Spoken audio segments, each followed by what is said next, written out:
Rudy, you had some really interesting tags here. So let's jump into your first email. Yeah, absolutely. So the first one comes from Brianna, and it says, I am coming to the conclusion that I may be gray ace. I don't know if I have always been this way or if trauma made me this way, because I have enjoyed sex in the past and I enjoy it at certain times. Parentheses, I am definitely demisexual. Maybe you guys could discuss the gray ace spectrum. It's kind of hard to wrap my mind around, and I don't really know how to talk about it yet. And also, I am not sure how to bring it up or when to bring it up with prospective partners. Thanks for the email, Brianna. Yeah, I love the fact that we're getting to talk about this. I know there were a couple of we've had a couple asexual guests on. We had Miss O'Kist on a couple of weeks ago, and then again prior. But we really do love our ace community, and that oft forgotten A at the in the acronym. So we do want to make sure we're platforming you guys, giving you space, educating as much as we can. I don't know, Hanna, what are your thoughts here? Well, okay, so I know about asexuality, but can we go over what gray is, what demisexual is? Absolutely. That's a good place to start. Thank you. So there's the asexuality spectrum, and a lot of times that can be shortened to aspec, right? So if someone says I'm aspec, that means that at some point along that spectrum they identify with. And that could be anything from kind of like a more demisexual thing, which is I really like sex. I am a sexual person, but usually only with people who inspire romantic feelings in me or for whom I have an emotional connection. So it's not I look at somebody and I imagine having sex with them right away. That part turns on after an emotional connection has been made. All the way down to someone who is absolutely sex repulsed, which is I do not want to have sex. Having sex is something I actively do not like, and there is no interest there for me at all. And so gray ace is kind of another term to say aspec, right? It's somewhere in that spectrum. Probably a little bit closer to the sex repulsed side, just because we're moving from demisexual, which this caller or emailer in this instance has said they are, over into the more asexual part of the spectrum. But at this point, we really don't have a lot of labels for this group of people because, as I said before, they are often forgotten or not talked about, especially in queer spaces. So we do have a dearth of language around asexuality. But yeah, when someone says they're gray ace, a lot of the time that is a signal that, you know what, maybe I'm not the most sexual person. Maybe I'm dealing with some stuff and kind of finding, where my comfort levels are with that.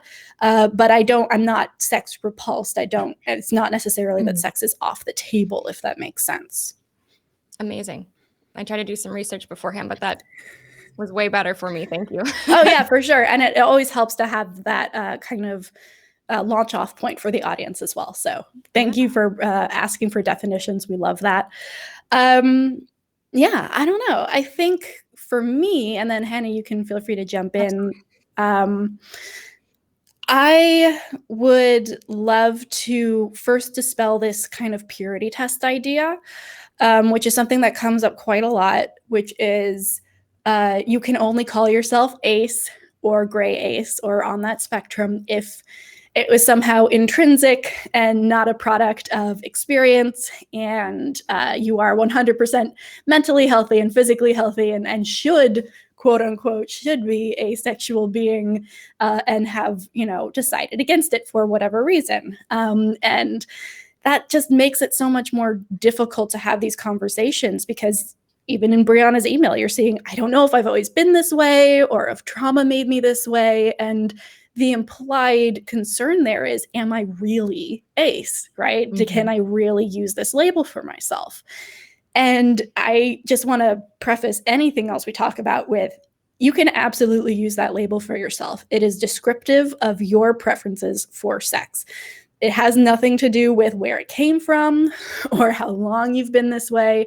If you do not particularly find sex interesting, then you can call yourself ace, and that is absolutely valid.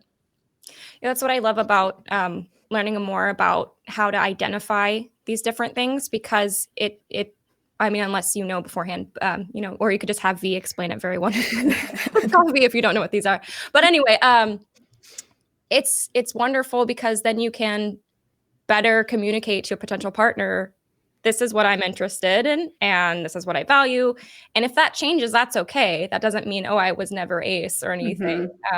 It's just how you comfortably identify and what describes your preference the most.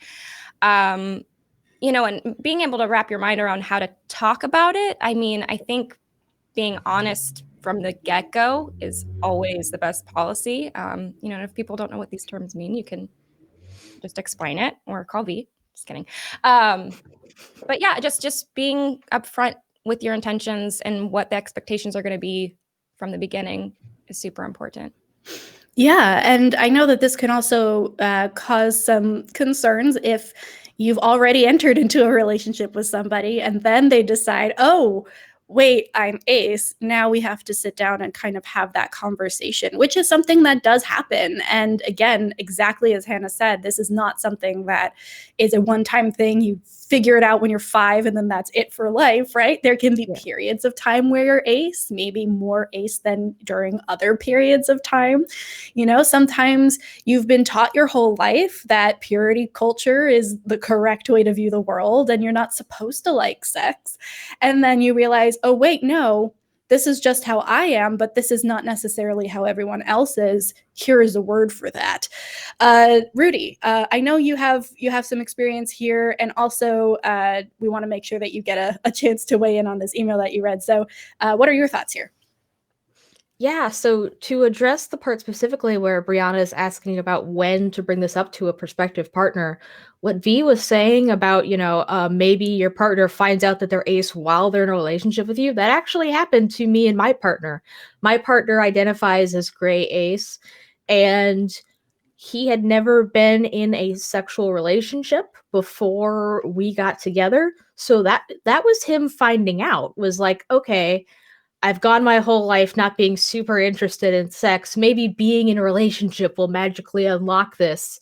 And then it didn't. And it was like, oh, I guess I'm still not like super into this whole sex thing. And that was a discussion that we had to have, but it worked out just fine for both of us. There was a period of time where he was really insecure.